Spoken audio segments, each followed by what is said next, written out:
तो अब बात करते हैं हम कमीशन की। कमीशन होता क्या है? So commission is the amount which is received the partner from a firm for doing any services is known as a commission. कोई भी आप एक चीज करते हो उस पर जो आपको एक्स्ट्रा इनकम होती है उसको हम बोलते हैं कमीशन। और कमीशन मिलती किसको है? पार्टनर को मिलती है। इसमें लिखा है received by a partner. It is received by a partner and from a firm. देता कौन है? फर्म देती है। और देती किसको है? पार्टनर को। तो जिसको मिल रही है मतलब कि किसको मिल रही है? पार्टनर को मिल रही है। किसको मिल रही है? पार्टनर को मिल रही है। तो पार्टनर के लिए वो क्या हो गई? इनकम हो गई। क्या हो गई? इनकम। और फर्म के लिए वो क्या हो गई? फर्म दे रही है तो उसके लिए क्या हो गई? एक्सपेंस हो गई। क्या हो गई? एक्सपेंस। इसी वजह से P&L एप्रोप्रिएशन में कमीशन को हम क्या करते हैं? डेबिट करते हैं। कमीशन को हम क्या करते हैं? डेबिट करते हैं। This is the reason why we debited the commission amount in the P&L appropriation account. अब बात करते हैं हम how to calculate the amount of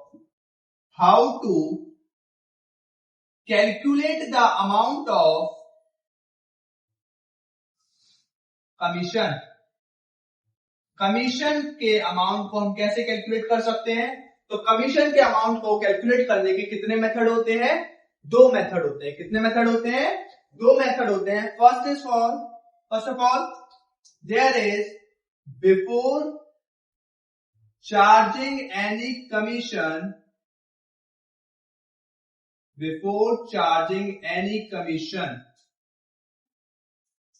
and the second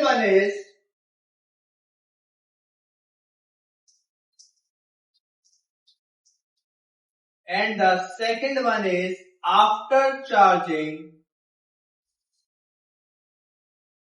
such all commissions.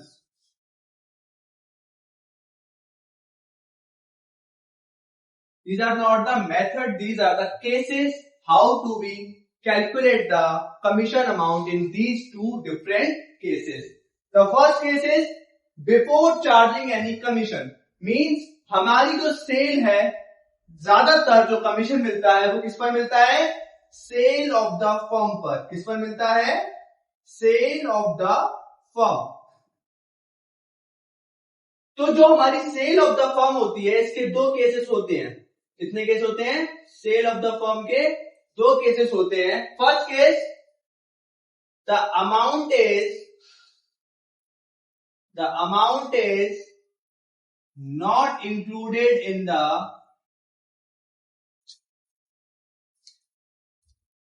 not excluded in the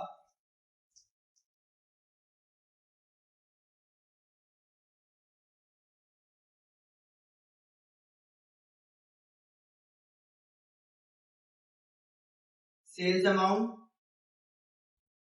and the second one is the amount is excluded in the amount of sale. Commission को calculate करने के कितने cases होते हैं? दो cases. कौन सा case?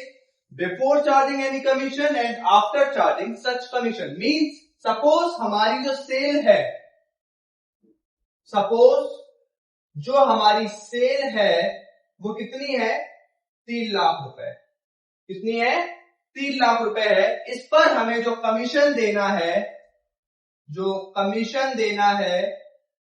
वो देना है कितना? 10%. And sorry for the mistake, we will write include. What we will write? Include. Here also and here also.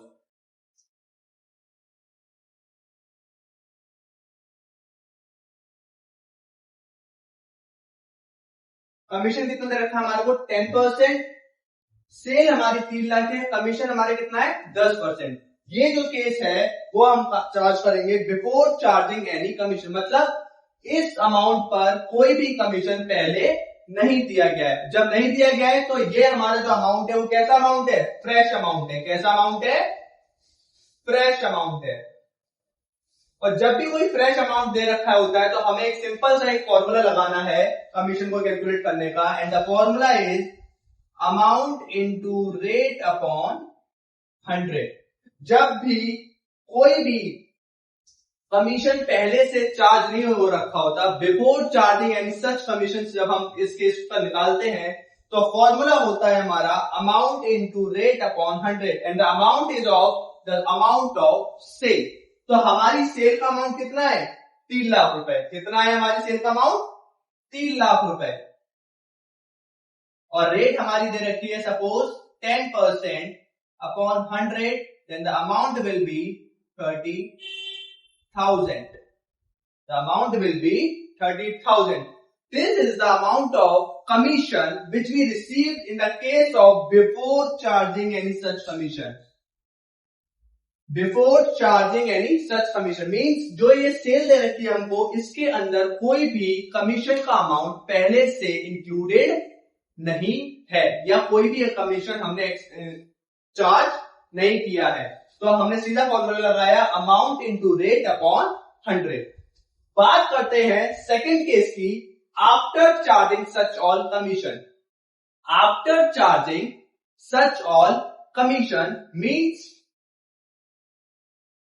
हमारी जो सेल है वो है ₹3,30,000। कितनी है सेल हमारी?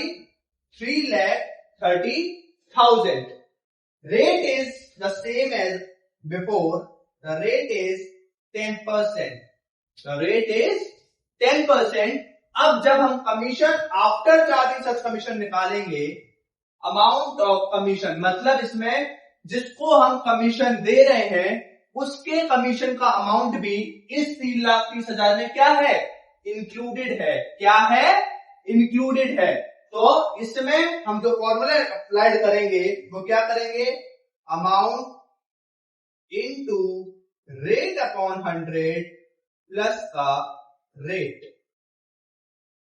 हमने परसेंटेज के क्वेश्चन सॉल्व करे होंगे पहले, उसमें जो हमारे को सेल दे रखी होती थी, अगर हमें एसपी पर प्रॉफिट निकालना होता था तो हमें क्या करते थे? 100 अपॉन 100 प्लस रेट करते थे ताकि वो सीपी की प्रॉफिट आ जाए। ऐसे ही सेम इसमें करना है। कमीशन के टाइम पर हमें amount into rate upon 100 plus rate करना है, और ये कब करना है? जब हमें कमीशन निकालना हो। कब? आफ्टर चार्जिंग सच ऑल कमीशन। मतलब हमें कमीशन तब निकालना है जब कमीशन का ऑलरेडी अमाउंट किसमें इंक्लूडेड है? अमाउंट ऑफ सेल में इंक्लूडेड है। तो फॉर्मूला पुट डाउन करते हैं, वैल्यू पुट डाउन करते हैं। Amount is 3,30,000, this is the amount of sale, the rate is 100 and 100 plus का rate is 10. So 3,30,000 into 10 upon 100 plus 10 is equals to 110. 100 plus R, 100 plus R is equals to 100 plus 10. Then the value is 3,30,000 into 10 upon 110. 0 for 0 cancel, 11 for 3. The answer will be 30,000 again. The commission amount of after charging such commission will be 30,000. The difference between the after charging and the before charging is, in after charging the formula is amount into rate upon 100 plus R, means इसमें पहले से ही commission का amount क्या है? Included है। इसलिए इसमें हमने जो फॉर्मूला अप्लाई किया है वो क्या है? Amount into rate upon 100 plus का आर। इस वाले केस में, बिफोर वाले केस में हमारा कोई भी अमाउंट क्या नहीं है? इंक्लूडेड नहीं है, पहले से चार्ज नहीं है कमीशन पहले से। इसलिए हमने एक सिंपल फॉर्मूला यूज किया, अमाउंट इनटू रेट अपॉन 100। ये एक बहुत छोटा सा टॉपिक था कमीशन। अब इस कमीशन के टॉपिक के बाद मैंने आज क्या पढ़ा दिया है? आईओसी पढ़ा दिया है और कमीशन पढ़ा दिया है। अगला टॉपिक हम पढ़ेंगे आईओटी, जो कि एक बहुत ही इंपॉर्टेंट टॉपिक है इस चैप्टर का। कमीशन एक बहुत छोटा टॉपिक था इसलिए बहुत जल्दी खत्म हो गया। इसके आगे हम पढ़ते हैं आईओटी। कोई भी इशू, कोई भी डाउट अगर आता है आईओसी और कमीशन में तो आप प्लीज अपने डाउट्स को किसमें? कमेंट्स में शेयर करके मुझसे पूछ सकते हैं। तो आगे हम बात करते हैं आईओडी की। और प्रोडक्ट मेथड के कंसेप्ट के सीखने के बाद अब हम बात करेंगे किसी प्रोडक्ट मेथड से हम कैसे हम क्वेश्चन को सॉल्व कर पाएंगे। उस तरीके के क्वेश्चन को एक मैं लेकर आया हूं जिसको हम सॉल्व करके पता करेंगे कि प्रोडक्ट मेथड से आईओडी को कैसे निकाला जाता है। सबसे पहले हमें एक डिफरेंस सीखना है, डिफरेंस याद रखना है कि what is the difference between of product method of IOC and IOD, कि आईओसी के प्रोडक्ट मेथड में और आईओडी के प्रोडक्ट मेथड में क्या डिफरेंस है। तो सबसे बड़ा डिफरेंस जो होता है आईओसी और आईओडी के डिफरेंस में, आईओसी और आईओडी के प्रोडक्ट मेथड में, वो ये होता है कि मंथ, क्या होता है, मंथ। आपको याद होगा आईओसी के मंथ में जब हम कैलकुलेशन करते थे तो टोटल कितना आता था, 12 आता था। कितना आता था, 12 आता था। लेकिन आईओडी के प्रोडक्ट मेथड में जो मंथ होंगे वो कैलकुलेट अलग तरीके से होंगे। वहां पर जो प्रोडक्ट का टोटल जो आएगा और मंथ का जो टोटल आएगा वो थोड़ा सा डिफरेंट होगा। किससे, आईओसी के प्रोडक्ट मेथड के कैलकुलेशन से। आइए सीखते हैं अब हम। तो क्वेश्चन क्या है हमारा, A and B are partner sharing PSR 3:1। A withdraw cash from firm for his personal use in following months, calculate IOD of A at the rate of 12% per annum। हमने बात की थी आईओसी जब हम product method से निकालते थे उसमें क्या था, उसमें या तो इंट्रोड्यूस कर रहा था पैसे को या विड्रॉ कर रहा था मल्टीपल टाइम्स। ऐसे ही आईओडी में प्रोडक्ट मेथड का भी यूज होता है। जब मल्टीपल टाइम्स कोई भी पार्टनर विड्रॉ करता है अमाउंट को फॉर हिज पर्सनल यूज, तब हम आईओडी को क्या करते हैं, कैलकुलेट करते हैं। किससे, प्रोडक्ट मेथड से। तो यहां पर जो पार्टनर है वो सेवरल टाइम्स क्या कर रहा है, विड्रॉ कर रहा है इन द फॉलोइंग मंथ्स। यही चीज हो रही है यहाँ पर। अब जब सेवरल टाइम कर रहा है तो 1 अप्रैल को उसने विड्रॉ किया, 31 जुलाई को किया, 1 नवंबर को किया और 31 मार्च को किया। तो हम देख सकते हैं कि यहाँ पर मल्टीपल टाइम्स में क्या कर रहा है, पार्टनर विड्रॉ कर रहा है amount for his personal use. तो जैसे कि आईओसी के टाइम पर प्रोडक्ट मेथड में 4 कॉलम बनते थे, आईओडी के टाइम पर भी हमारे 4 कॉलम बनेंगे। और वो 4 कॉलम कौन से हैं, date, amount, month and product. Date, amount, month and product. Date is for 1 April, first is 1 April, second is 31 July, third is 1 November and the last one is 31st March। Obvious सी बात है, जब हमारी जो year है वो 1 अप्रैल से start हो रही है और खत्म कब हो रही है, 31 मार्च। तो ईयर एंड जो हमारा हो रहा है, ईयर एंड जो हो रहा है हमारा वो कब हो रहा है, 31 मार्च को हो रहा है। कब हो रहा है, 31 March. The big difference is in IOC product method and IOD product method is to remember the last date of the year end, last date of the year end। We have to remember the last date of year end in the IOD for the product method and the year end is on 31st March। अब बात करते हैं amount की। किसकी बात करते हैं, amount की। 50,000, 40,000, 30,000 and last is of 20,000। 1 अप्रैल को उसने 50,000 विड्रॉ किया, 31 जुलाई को उसने 40,000 विड्रॉ किया, 1 नवंबर को 30,000 किया और 31 मार्च को उसने कितने किया, 20,000 विड्रॉ किया। अब जब भी अगर आप बैंक से पैसा लेते हैं, किसी से भी पैसा लेते हैं, तो आप इंटरेस्ट जिस दिन से लिया है और लास्ट से एंड तक देते हैं या नहीं देते हैं, ऐसे ही यहाँ पर है।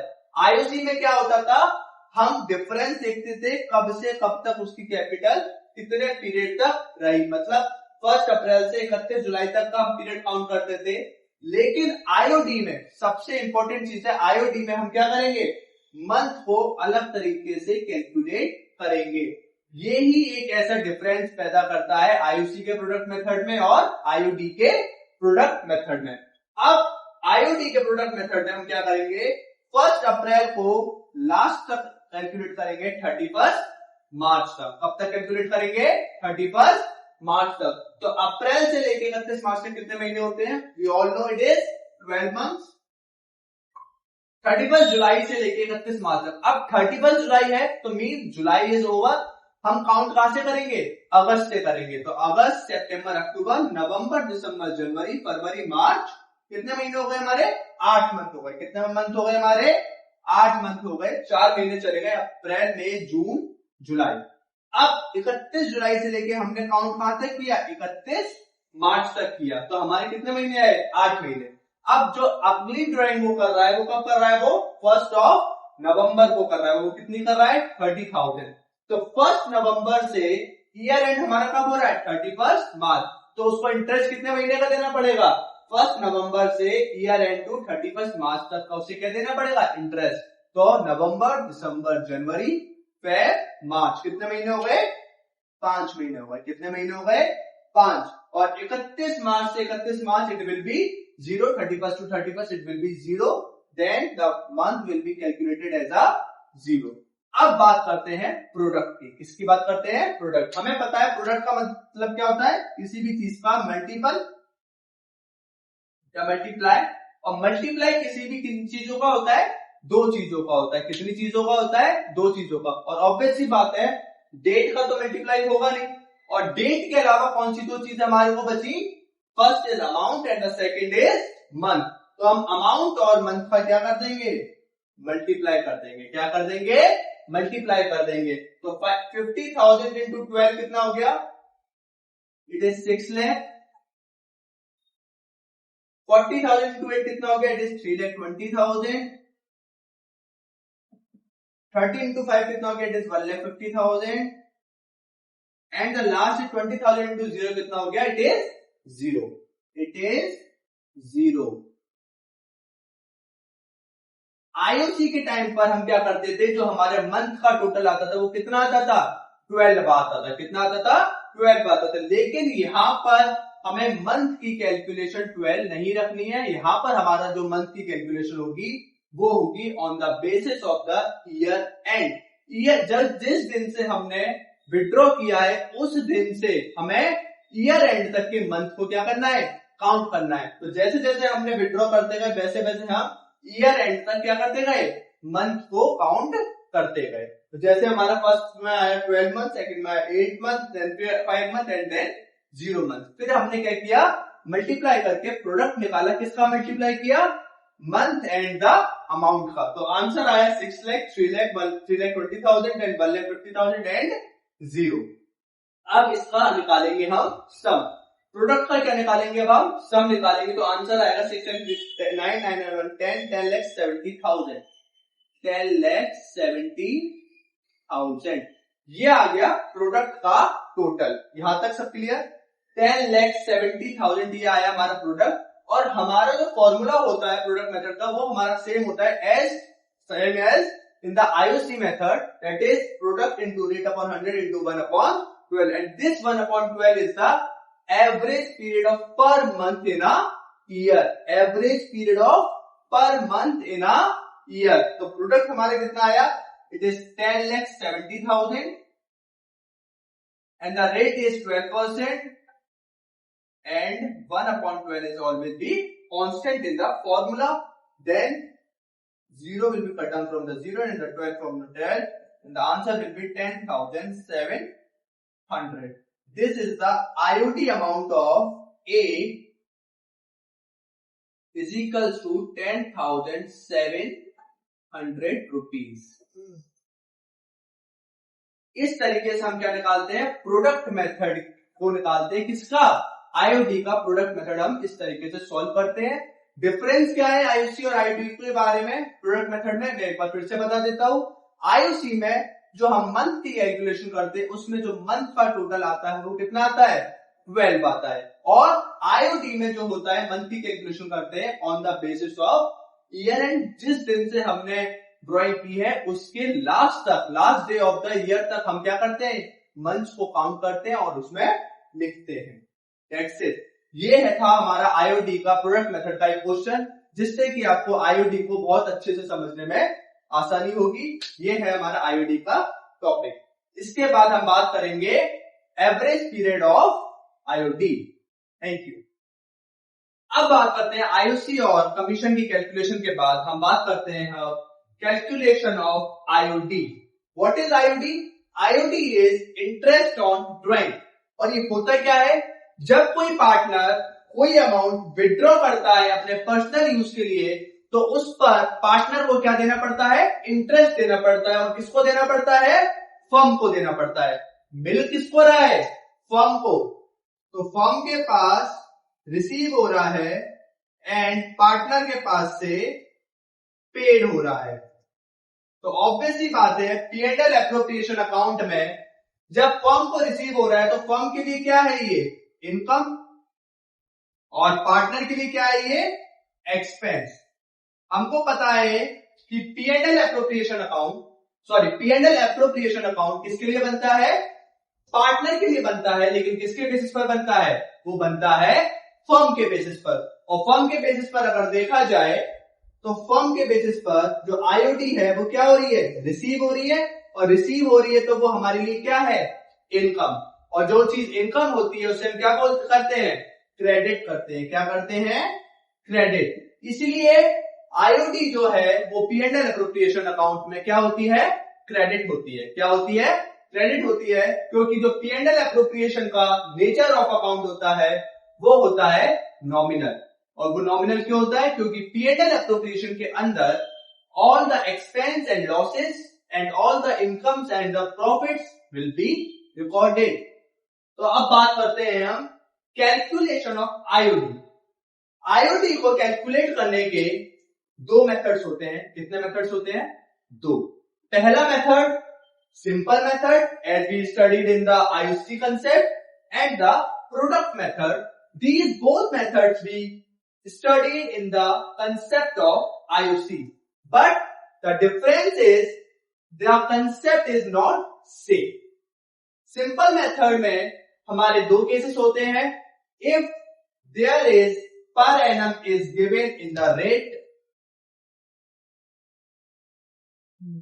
and if per annum is not given in the rate. Rate is what? The interest rate on which the interest is to be paid by the partner to the firm on his withdrawing of cash for his personal use. Means अगर हमारे rate में per annum given है तो कैसे question को solve करेंगे, और अगर पर एनम नहीं है तो कैसे इस क्वेश्चन को सॉल्व करेंगे। तो सबसे पहले बात करते हैं कि सिंपल मेथड कब यूज होता है। तो simple method as we studied in the concept of IOC, simple method कब यूज होता है? सिंपल मेथड तब यूज होता है जब कोई partner the amount of withdrawing one time करता है ईयर में, तब हमारा यूज होता है सिंपल मेथड। कब यूज होता है? जब कोई पार्टनर साल में एक बार विड्रॉ करता है क्या? अमाउंट को पर्सनल यूज के लिए। उस केस में हम कौन सा मेथड यूज करते हैं? सिंपल मेथड यूज करते हैं। बात करते हैं प्रोडक्ट मेथड की। तो प्रोडक्ट मेथड हमारा यूज होता है for the multiple withdrawing of amount in a year. जब हम मल्टीपल विड्रॉ करते हैं साल में, तब हम कौन सा मेथड यूज करते हैं? प्रोडक्ट मेथड यूज करते हैं। तो सिंपल मेथड को यूज कैलकुलेट करने के दो मेथड होते हैं, दो केसेस होते हैं, if per annum is given और if per annum is not given. तो इस कंसेप्ट को हम सीखते हैं एक छोटे से एग्जांपल के साथ। तो हमारा जो एग्जांपल है वो क्या है? ए और बी आर पार्टनर। ए और बी हमारे पार्टनर है। Sharing PSR 3:1। इस बार 3:2 नहीं लिया, 3:1। अब विड्रॉ 60,000 इन एन ईयर। एक साल में ए विड्रॉ कितना कर रहा है? 60,000 विड्रॉ कर रहा है फॉर हिज पर्सनल यूज। हमको क्या कैलकुलेट करना है? हमको अमाउंट ऑफ आईओडी कैलकुलेट करना है। अमाउंट ऑफ आईओडी हमें कैलकुलेट करना है। फॉलोइंग केसेस है, if per annum is given means if 10% per annum, और if per annum is not given means only the 10%. The formula for applying in per annum case is amount into rate upon 100 into 6 upon 12. This 6 upon 12 is the average period of the year. Means there is a 12 month and the average of 12 month is 6. That's why if per annum is given, we don't know the actual date on which the partner withdraws amount. That's why we calculate the amount of withdrawing cash for personal use on the average basis for 6 months. यही एक ऐसा reason है कि हमको जब ना पता हो कि किस डेट पर उसने विड्रॉ किया है, हो सकता है उसने फरवरी में विड्रॉ किया हो सकता है उसने मार्च में विड्रॉ किया हो सकता है उसने स्टार्टिंग के अप्रैल में विड्रॉ किया हो। तो जब हमको कोई भी डेट का अंदाजा नहीं होता है, उस केस में हम क्या यूज करते हैं? 6 upon 12 यूज करते हैं। Is it clear? तो amount is 60,000. The amount is, I am solving here, amount is 60,000 and the rate is 10%. I am solving the case of if per annum is given. If per annum is given, then the formula is amount into rate upon 100 into 6 upon 12. Then we will put the value of 6 upon 12. Then we sort out 2, then this and then this, and 600 into 5 is equals to 3,000. The amount of IOD in the case of 10% per annum will be 3,000 rupees. Is it clear? 10% per annum. If per annum is given, the formula we use is amount into rate upon 100 into 6 upon 12. Now we solve the question if the per annum is not given. अगर per annum given नहीं है, तो per annum को भूल कर हम पूरी साल का क्या निकाल देते हैं? इंटरेस्ट ऑन ड्राइव निकाल देते हैं. The formula is amount into rate upon 100 and the amount is 60,000. The rate is 10%. The simple IOD amount will be 6,000. This is the amount of IOD if the per annum is not given in the rate. Now this is set for the simple method. Now we talk about the product method. And the product method is used when multiple withdrawing of amount in a year is happening. मतलब जब कोई partner एक से ज्यादा बार withdraw करता है amount personal use के लिए, उस केस में हम क्या यूज करते हैं? Product method. क्योंकि प्रोडक्ट का मतलब होता है मल्टीपल. प्रोडक्ट का मतलब क्या होता है? मल्टीपल या मल्टीप्लाई. इसीलिए हम इस मेथड को प्रोडक्ट मेथड बोलते हैं. और फॉर्मूला है same as we considered in the IOC amount, the product into rate upon 100 into 1 upon 12. The difference is the calculation of the period of month. Now we calculate the IOD with the help of the product method.